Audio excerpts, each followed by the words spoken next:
Hello, hello. Tonight we have Mikey the Kid on the stream. Welcome, Mikey the Kid. Hello, hello. Hey. Your mic's Might be really loud, sorry, but yeah. Thanks for having me. Excited to be here on the microphone. I was going to say, you're going to be louder than me? Yes, of course. You don't like being on the microphone ever. No. Mikey the Kid loves hopping on the mic, so it's a perfect time tonight. Actually, I think you're going to be doing a stream with no mic, right? Yeah, this time I'll just be focusing on the music. I'll be on the chat, but we're going to be recording it, so we'll keep it clean. Yeah, we'll be in the chat. I'll be in the chat, but Mikey's going to do a solo stream tonight, and I'm going to get a little break. But first, I'm going to interview him, so you can get to know him a little bit better. So we'll start off with, how did you get into DJing?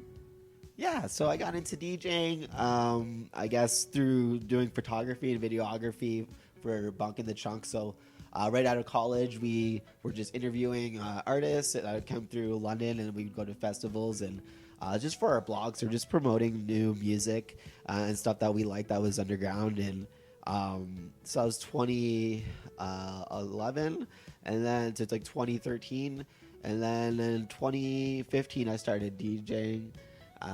Just because I wanted to get on those stages myself, and I just saw, I got part of the community, and I got totally involved, and I was playing around for a while, but I just thought, like, I can give this a shot, and we're just having fun doing parties, and we went from there.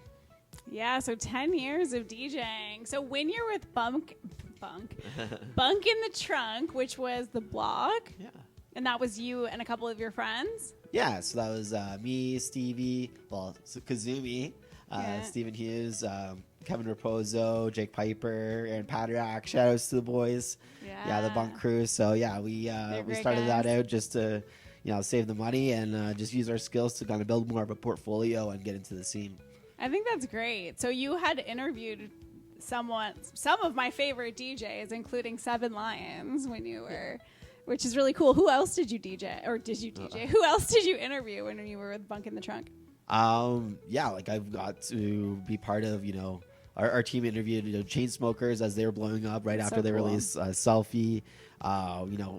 Some legends like Tommy Sunshine, Oliver Heldens, like, amazing. and yeah, I interviewed, a bunch of guys like Luminox, Hunter Siegel, well now Hunter, just Hunter, and yeah, just a bunch of who's now blowing up as exactly, well. Absolutely killing it right now. So it's just hilarious, like seeing the growth of all these people. Snails, I interviewed Snails, interviewed just a bunch of guys that were just about to blow up. Interviewed Zed's Dead. That was like one of my biggest interviews. So and you might not know, but Mikey's helped me with some of my interview skills and questions as well. So a little behind the scenes. It's been super helpful. Okay, so that's how you got started. What kind of equipment, or like how did you start out? What were you using at the time? So I started off with a Tractor S4, and it was the second generation. So I got that off of like Kijiji for really cheap, and I just did it because I wanted to get a cheap controller to learn. It ended up being a beast of a controller and lasted me probably like 7 years. That's so long. Yeah, That's really crazy. Long time until I upgraded. Worth it. Yeah, so I'm a Tractor kid. And I kind of started off, I guess, first off, virtual DJ, just using a mouse on my laptop. But then, like, my first controller equipment was the S4. Yeah. And definitely don't regret it. I ended up selling that to Kelsey. So shout out to Kelsey. I know you have that, and it's still alive. It just has sentimental value. It's we're good. Just like waiting for Kelsey. Yeah, to Kelsey, start come on, get it. Yeah. We know you have the equipment. All right. Yeah, and more local girls in the scene is always good. But. Of course. Okay, that's cool. So you also produce, and you've got I think 2 releases coming out on labels in the next month or a little bit. So how did you get into producing? Yeah, so I started producing in the same kind of way as a hobby with the DJing stuff, but really it was I got like a bootleg version of Reason, and it was a little bit more complex because you actually have to like patch the wires in the back of like the plugins and stuff, and then I got into Ableton, which was again just wasn't really like getting outside of a loop for a very long time, and then I totally feel that. and then so yeah, you'd make like an 8-bar loop and be like, yeah, I'm a producer, shit, that's sick. And then now you can call yourself a producer. You can do a loop, sure, whatever. And then it wasn't until 2021 that I bought like Ableton 11, and I was like, I'm going to do this properly, get all the right tools and like all the right things.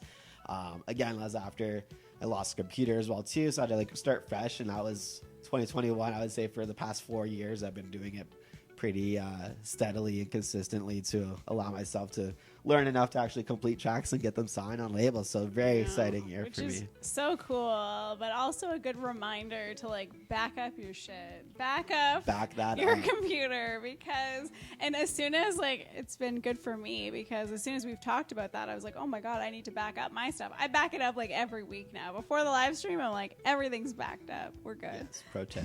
Pro tip. But I have seen like so much improvement in the past like couple years, and it's been crazy to see how much Mikey has grown in that time. He puts so much effort, and like he's always like watching. It's true, like you're always watching like new YouTubes, like what is coming out, like the social media strategy, like so much. He like understands so much of it, so it's really cool that you've got some stuff on labels. And I know that this is just the beginning for you, so it's very exciting. If this is where you are now, I can only imagine in like a few more years where you're going to be. So yeah, the sky's the limit. So yeah, just it's so crazy being in a time where you can make everything on a computer, and I think just like getting a hang of those processes, getting a lot of feedback from your friends and peers, and shout outs to everyone that's been so helpful with giving me like critical feedback and finding the right people to help you is like really key to, you know, getting over those hurdles and getting outside those loop arrangements and start really building things out, and like you start developing an ear for producing, like understanding like different sounds, different patterns, different things that you just never thought that you'd be able to hear. And so you continue to grow and learn. And rides. Yeah. There's rides. There it is. It's coming in. Yelling rides. at him when I hear rides now. Yeah. That's so true. So even like DJing with you now with transitions, right? You'd be like, "Oh, that was an amazing transition." Where as a casual listener, you're just never gonna pick that up. Right? I had literally no idea. People were like, "You can hear a transition." I was like, "I don't know what you're talking about. I can't hear shit." So like, it's funny, but. When it comes to like, you've been working with a lot of friends and been collaborative. So like, what are your thoughts on collaborating with others? Like collaborating with other DJs and producers? Yeah, I feel like, you know, like really good producers, they're busy. So they have a ton of projects on the go. So it's very like difficult to nail down time. And even like friends and peers that are, you know, not even that big, like they just making time and like committing to it is really probably the hardest part. But really, we just have to find people that mesh with your style and your vibe. You know, I have done a collab where you're working with different DAWs. I work in Ableton, like maybe someone else is in FL Studio. Yeah. But there are ways to like work around that. So I guess just like understanding those challenges and like figuring out what your game plan is. And as long as you are both on the same same wave, but with that idea, then you can grow it from there and kind of bounce back and forth. Yeah, but you found collaborations to be something that that you think is a positive thing, and that like you want to do more of in the future, right? Yeah, absolutely. I feel like the algorithm is really favoring, you know, collabs, and really this industry is all about networking. So the more you build your network, the more music you make with other people. It's like all the boats rise together on that tide, right? So you really want to make sure that you're not treating it as like a solo thing. Like the more you're open to those opportunities, like you just never know what's going to come up with it. And sometimes someone is able to, you know, complete like your weakness. You know, I mean, you might have your strength with like a bass line, and they might have their strength with the drums, or maybe you have a strength with a vocal, and they have a strength with like the groove and arrangement, and like just being able to piece like what's missing in that ear candy, just filling it out. So there's a balance. I think that makes sense. And I think like the more you collaborate with others, it's not just about that. Like that's great, like the networking piece. But I think like one, you make friends that way, which is fantastic. Like I know for me, having people on the live stream, it's like I've made new friends that way. If there was DJs that I didn't know that well, and like you know, they've came on, like that's been an amazing way to meet new people, but also to grow your own skill set. Like everyone does things differently. So if you're collaborating with others, you're going to learn from them, and then hopefully they can learn from you too. Absolutely. Yeah. Yeah. So what's been, I guess, like what really got you into electronic music? Like what was it that was like, okay, this is the event, or I don't know, that you saw? I think like your music taste develops over time. So, you know, I grew up like listening to like Portuguese folk music, like Primba and like stuff that's more, Pimba and like more just happier, energetic, like accordion type of music. That's like pop and like, and then you just get different influences over time. I think in high school is really when I discovered like electronic music, like Tiesto, and like I can't believe you discovered that in high school. And it was, I was like 15 or 14, 15. But Dance Dance Revolution was a big thing. I don't know if y'all remember Dance Dance Revolution, that like game where you just go back and forth, like up, down, left, and right. Great game. And they had a bunch of electronic artists on there, so it was actually like a lot of like happy hardcore music. Yeah. But back in the day, everything was techno. So like trance was techno, like anything that had a kick and that was like electronic music was just techno. And my friends would be like, "Yo, you got that techno stuff. You always have that new techno." And I'm like, and now sure. You're like, now I'm no like, techno. no, that's actually trance. No like, techno for me. No techno. Mikey's not the most techno loving person. You just developed those tastes over. I didn't know what I really liked back then, right? I just liked energetic, like faster tempo, electronic music. And then going into college, Skrillex came out with their EP, and I just got really into like bass and dubstep. I'm like, what is this? Wow, Deadmau5. That was a great EP though, so that makes like, sense. Bloody Beetroots and like more like a punk, like aggressive electro house, like was really my vibe. And like future bass, future got bass. into like future bass, because when you started started DJing bass music, right? Bass music, like dubstep, 140. bass. I was like dubstep, bass. That was really. My first like name was actually McWubbin. It was like I didn't know. Amazing. Can you imagine if and it was now no one really knows like, that. I'm sure you knows would. What that is unless you've like seen that. You won't be able to find that anywhere, I'm sure. That's amazing. I wish you could though. We should put that on. Those mixes do exist. A sticker for the wall. We never really developed that brand for good reasons.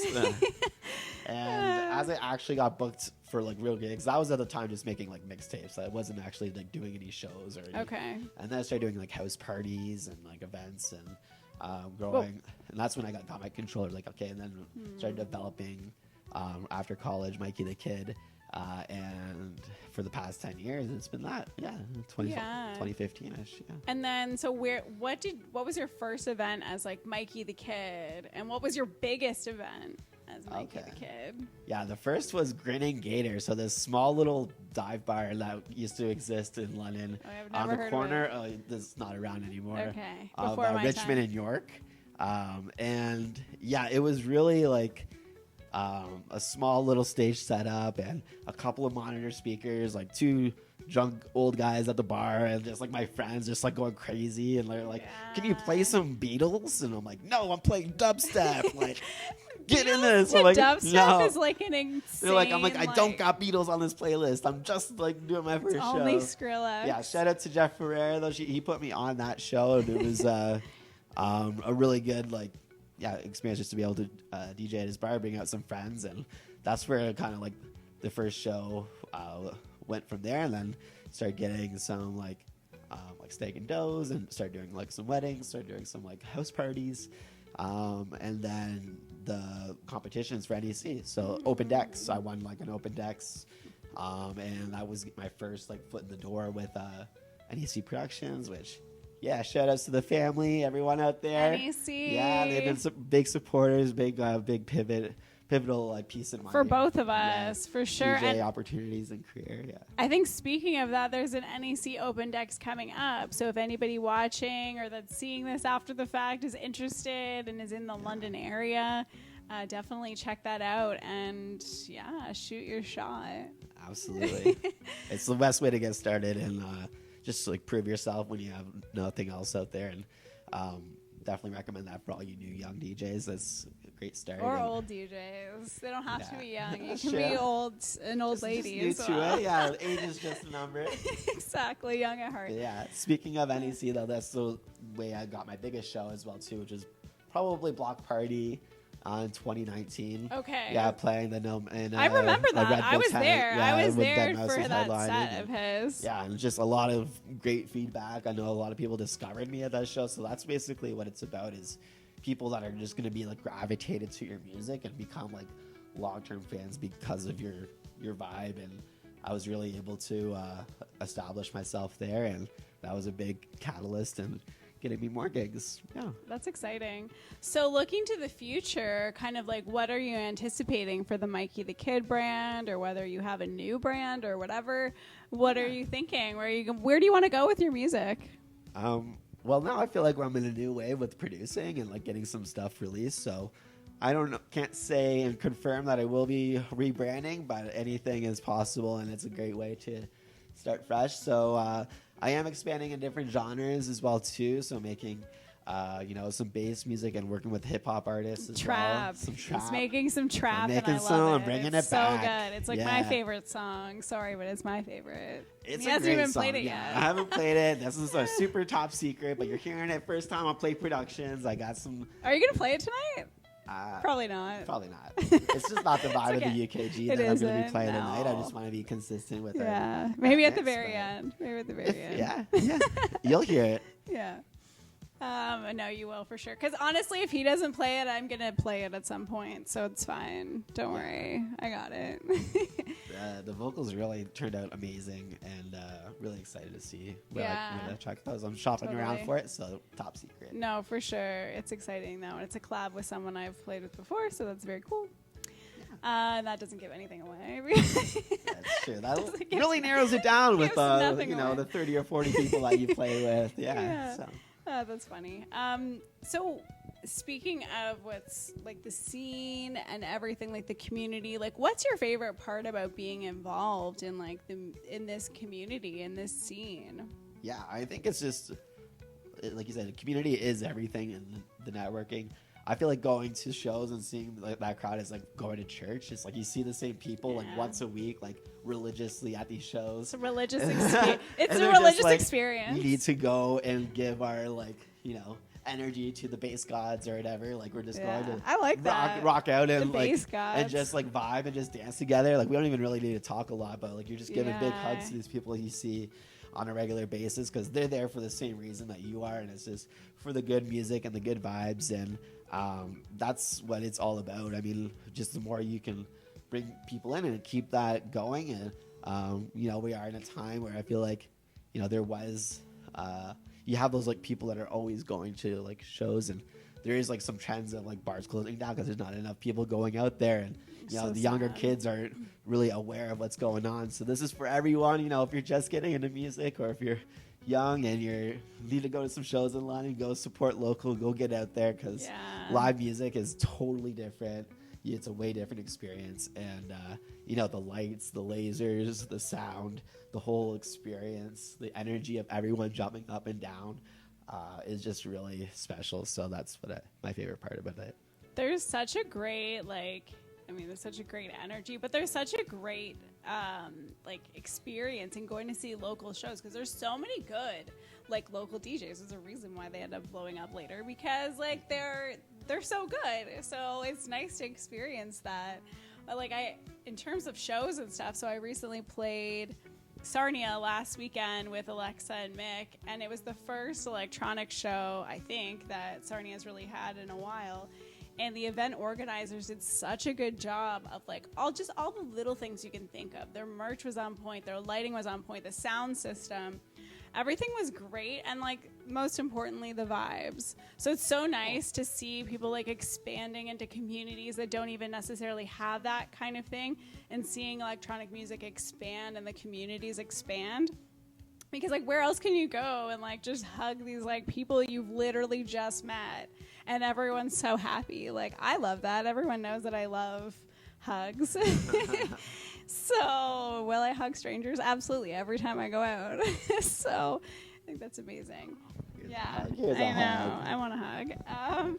So I guess in terms of trends, where do you see things going? Because you've been around DJing, producing, and involved in things for over 10 years. Where do you see things going in the future? Where do you see the future for trends Yeah.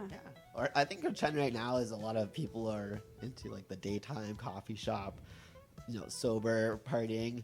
I don't think there's a lot of money to be made in something like that, because like where are you gonna making money if it's not off of the drinks? Alcohol, unfortunately. So I think like really is like a balance of doing some like hybrid shows of like trying to bring Daytime people out in the drinking, daytime, and then also maybe there's not going to be as many events, but maybe like they're just going to be more of a focus for pushing those bigger events that are being booked.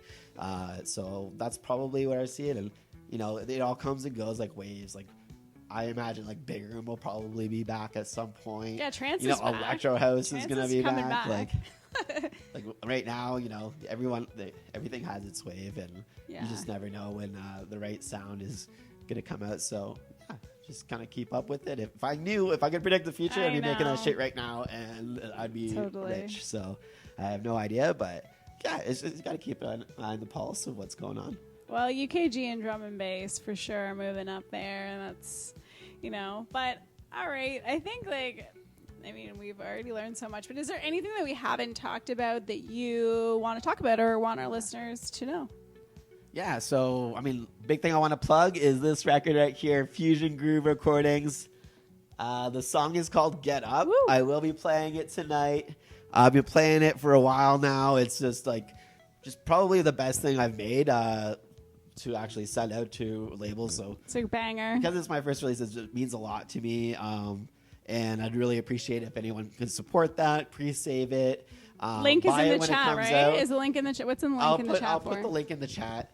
But yeah, that would mean a lot. And then, I have another song that was just signed. I can't say who, but the song is called Got Sick, and it's one I played on the weekend and got a very good reaction. Are you playing it tonight or no? I won't be playing it tonight. It's a secret still. And then I have another song that I'll be releasing after Get Up in between Got Sick called Damager. It's a remix of Damager by Sammy Vergi and Interplanetary Criminal. Ooh, so that's that song also has a been going, banger. that got the biggest reaction on the yeah. weekend.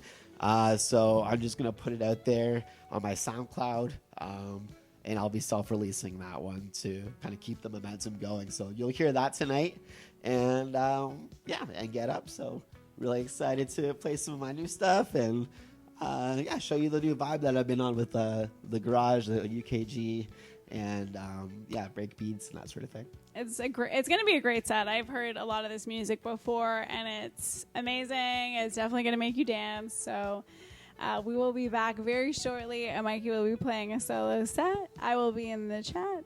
And then before then, though, we still have to sign the wall. We realize that neither one of us have signed the wall, so we're just both going to sign the wall. Yeah, finally. All right, we're going to sign the wall. Okay, signing the wall time. Very excited, and we'll talk to you soon. Thanks, chat.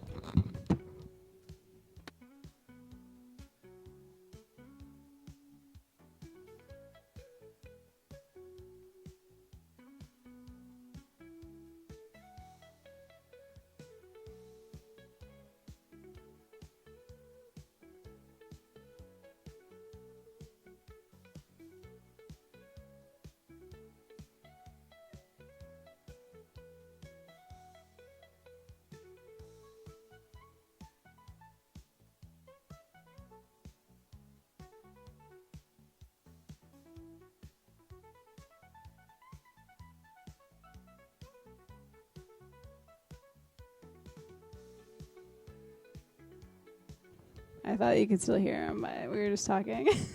Okay, well, amazing. Now we have signed our own wall, which is great.